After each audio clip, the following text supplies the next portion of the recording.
नमस्कार दोस्तों, स्वागत है यूट्यूब चैनल यश के तूफानी में। आज हम लोग 10 से 15 मिनट के वीडियो में देखेंगे सिंधु घाटी की सभ्यता के बारे में मोटा देखेंगे, जिसमें से सारे महत्वपूर्ण पॉइंट हम इसमें ऐड कर चुके हैं। सबसे पहले हम थोड़ा सा इसके बेसिक जानकारी जान लेते हैं कि सिंधु घाटी सभ्यता कहाँ से कहाँ तक कितना इसका कार्यकाल समय रहा। इसको सिंधु घाटी सभ्यता क्यों बोलते हैं। सबसे पहले इसका हम टाइम न गंवाते हुए सबसे पहले हम इसी बात की जानकारी जान लेते हैं। आइए दोस्तों, सबसे पहले हम लोग जानते हैं सिंधु घाटी सभ्यता को किन किन नामों से जाना जाता है। सिंधु घाटी सभ्यता को सिंधु घाटी सभ्यता इस वजह से कहा जाता है क्योंकि जो लोग बसे हुए थे, तो सिंधु घाटी नदी के किनारे जो लोग बसे हुए थे वो सिंधु घाटी सभ्यता कहलाने लगी और इसी वजह से इसको सिंधु घाटी सभ्यता कहा गया।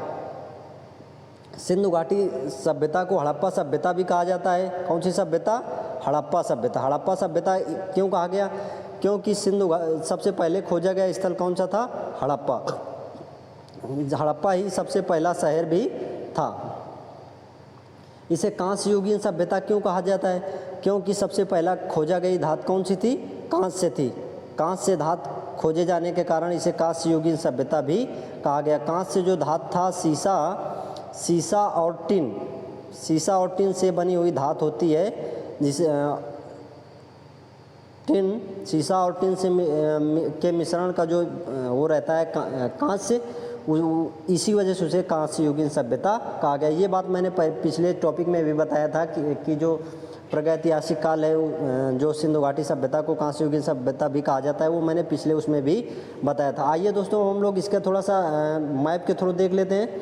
जो हमारा भारत का नक्शा है या उसी के थ्रू देखते हैं। कुछ इस तरीके से ये हमारा ऐसे गया और ये ऐसे, तो ये हमारा यहाँ पे बलूचिस्तान का पॉइंट है, ये यहाँ पे हमारा जम्मू कश्मीर का पॉइंट है, ये हमारा महाराष्ट्र का पॉइंट है और ये हमारा उत्तर प्रदेश का पॉइंट है। तो ये हमारा इस तरीके से एक जोड़ने के हिसाब से देखेंगे तो ये हमारा एक त्रिभुजाकार सभ्यता, त्रिभुजाकार आकृति बन जाती है। इसका क्षेत्रफल कितना है? 13 लाख वर्ग किलोमीटर। 13 लाख वर्ग किलोमीटर 13 लाख वर्ग किलोमीटर में फैली है। ये हमारा जम्मू कश्मीर का मांडा है, ये हमारा सुतका गेंडोर है, ये हमारा कौन सा है?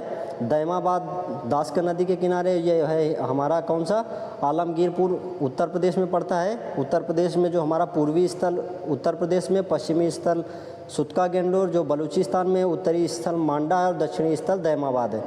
ये हमारा जो उत्तर प्रदेश का पूर्वी स्थल है वो हमारा हिंडन नदी के किनारे है और ये हमारा जो जम्मू कश्मीर वाला वो है चिनाब नदी के किनारे। और ये जो हमारा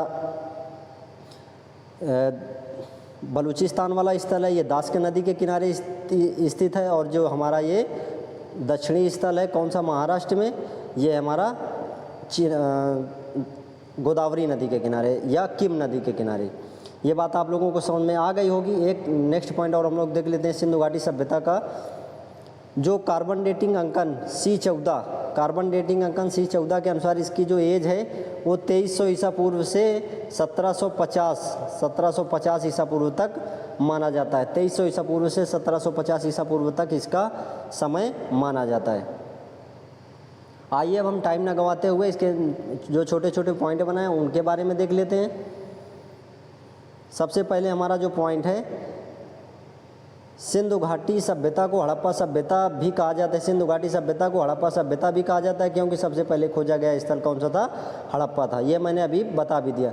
हड़प्पा की खोज सन 1921 में जॉन मार्शल के नेतृत्व में दयाराम साहनी ने पाकिस्तान के मोंटगोमरी ज़िले में किया था। जो हमारा हड़प्पा है वो पाकिस्तान के मोंटगोमरी में खोजा गया था। किसने किया था? दयाराम साहनी ने किया था। किसके नेतृत्व में? जॉन मार्शल के नेतृत्व में अंग्रेज था। नेक्स्ट पॉइंट हम लोग देख लेते हैं। नेक्स्ट पॉइंट हमारा यह एक त्रिभुजाकार सभ्यता थी जिसका क्षेत्रफल 13 लाख वर्ग किलोमीटर, ये मैंने पहले अभी बता दिया आप लोगों को।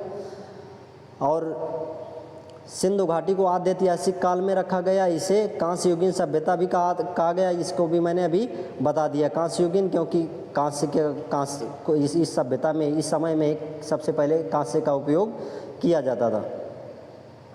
आइए तो एक देखते हैं नेक्स्ट पॉइंट।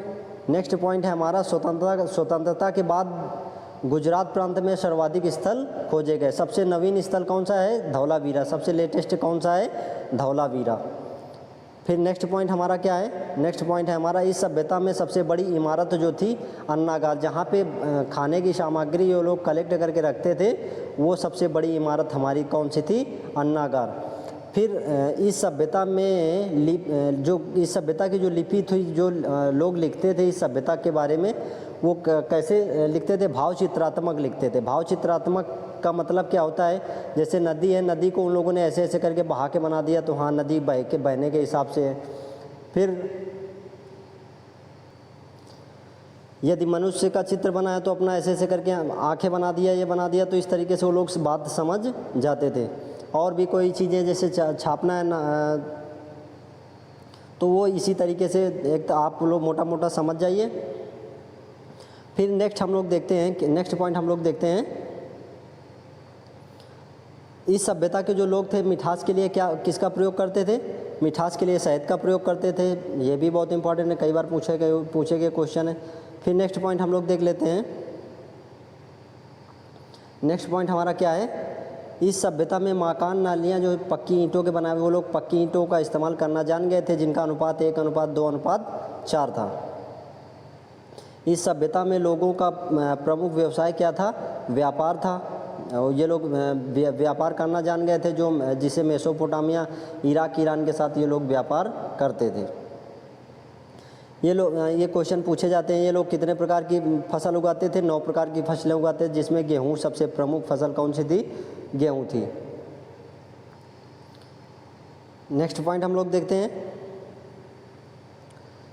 इस सभ्यता का व्यापार मेसोपोटामिया, इराक, ईरान के साथ होता था। ये वाला आप लोग पहले ही देख चुके। नेक्स्ट,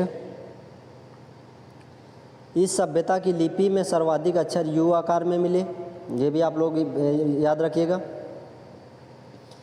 या लोग सर्वाधिक पूजा मातृ देवी की करते थे, उसके बाद पशुपति शिव की करते थे। नेक्स्ट क्वेश्चन, इस सभ्यता में लोग लोहा और घोड़े से अपरिचित। ये क्वेश्चन बहुत बार पूछा गया है। सिंधु घाटी सभ्यता के लोग किससे अपरिचित थे, लोहा नहीं जानते थे और घोड़े के बारे में नहीं जानते थे। हड़प्पा काल के लोग मुद्राओं के रूप में सिलखड़ी का प्रयोग करते थे। ये भी क्वेश्चन पूछा हुआ क्वेश्चन है, कई बार पूछा गया क्वेश्चन है। फिर नेक्स्ट क्वेश्चन, ये बहुत इंपॉर्टेंट है, इसको मैंने ऊपर ही बता दिया। हमारा जो सिंधु घाटी सभ्यता का पूर्वी स्थल कौन सा था, आलमगीरपुर उत्तर प्रदेश में पड़ता है। कौन सी नदी, हिंडन नदी के किनारे। पश्चिमी स्थल सुतका गेंडोर बलूचिस्तान में पड़ता है, दास्क नदी के किनारे। उत्तरी स्थल मांडा चिनाब नदी के किनारे पड़ता है। दक्षिणी स्थल दैमाबाद गोदावरी नदी या किम नदी के किनारे पड़ता है।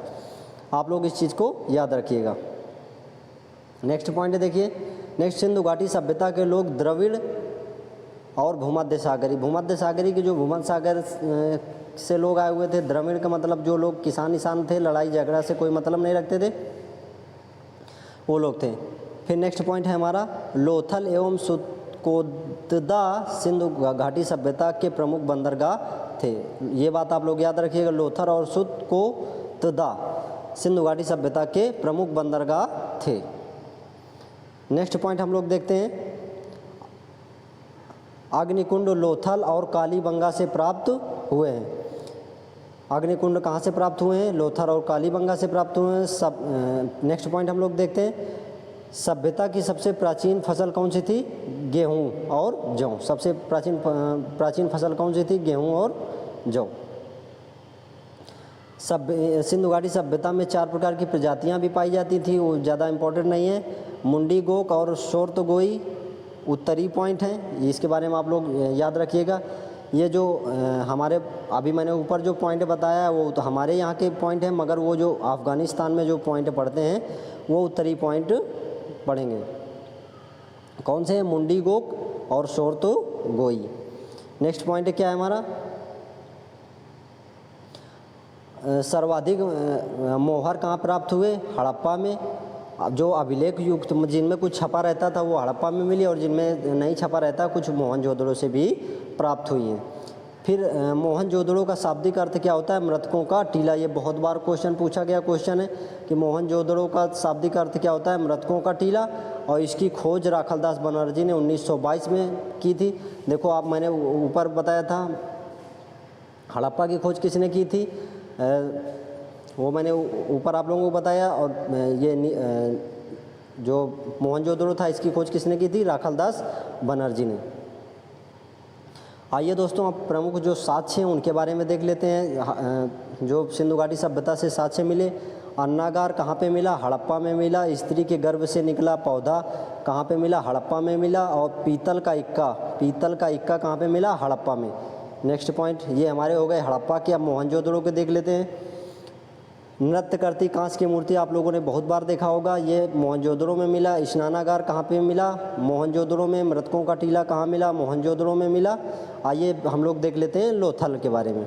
लोथल से क्या क्या मिला?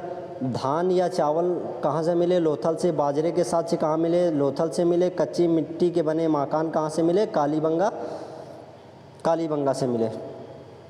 लोथल गुजरात में है, कालीबंगा हमारा राजस्थान में है। जूते हुए खेत कहाँ मिले? कालीबंगा में मिले। और धान की भूसी कहाँ पे मिली? रंगपुर कहाँ पे? गुजरात में। नेक्स्ट पॉइंट हम लोग देख लेते हैं हड़प्पा। प्रमुख स्थान कौन कौन से हैं? हड़प्पा कहाँ पे है? पाकिस्तान के मोंटेगोमरी में है। मोहनजोदड़ो कहाँ है? पाकिस्तान के लरकाना ज़िले में है। कालीबंगा कहाँ पे है? राजस्थान में है। ये इम्पॉर्टेंट है, पूछे भी गए हैं कि कौन सा स्थल कहाँ पे? लोथल कहाँ पे? गुजरात में है। और आलमगीरपुर कहाँ पे? उत्तर प्रदेश में। रंगपुर कहाँ पे? गुजरात में। आप ये हमारे जितने भी महत्वपूर्ण पॉइंट थे या टॉपिक थे सिंधु घाटी सभ्यता से रिलेटेड, उनको मैंने बहुत ही अच्छे तरीके से बताने का प्रयास किया। इस वीडियो को आप लोग एक दो बार देखना और नोट्स ज़रूर बनाना। नोट्स बनाओगे तो आप लोगों को ये बातें आप लोगों को दिमाग में बसी रहेंगी और दोबारा फिर कभी जब इनको पढ़ोगे तो वो एक आपके दिमाग में फिगर बन जाएगा और आपको ये चैप्टर समझ में आ जाएगा। नेक्स्ट हमारा जो टॉपिक रहेगा वो हमारा वैदिक सभ्यता का रहेगा। किसका? वैदिक सभ्यता का, जो मैं कल डाल दूँगा। वैदिक सभ्यता बहुत ही, उस वैदिक सभ्यता ज़्यादा थोड़ा बड़ा है ना, तो इस वजह से उसको 2 टॉपिक में डालूँगा, पार्ट 1 पार्ट 2। वैदिक सभ्यता बहुत ही इंपॉर्टेंट है, बहुत बार उससे बहुत से रिलेटेड क्वेश्चन पूछे जाते हैं। धन्यवाद।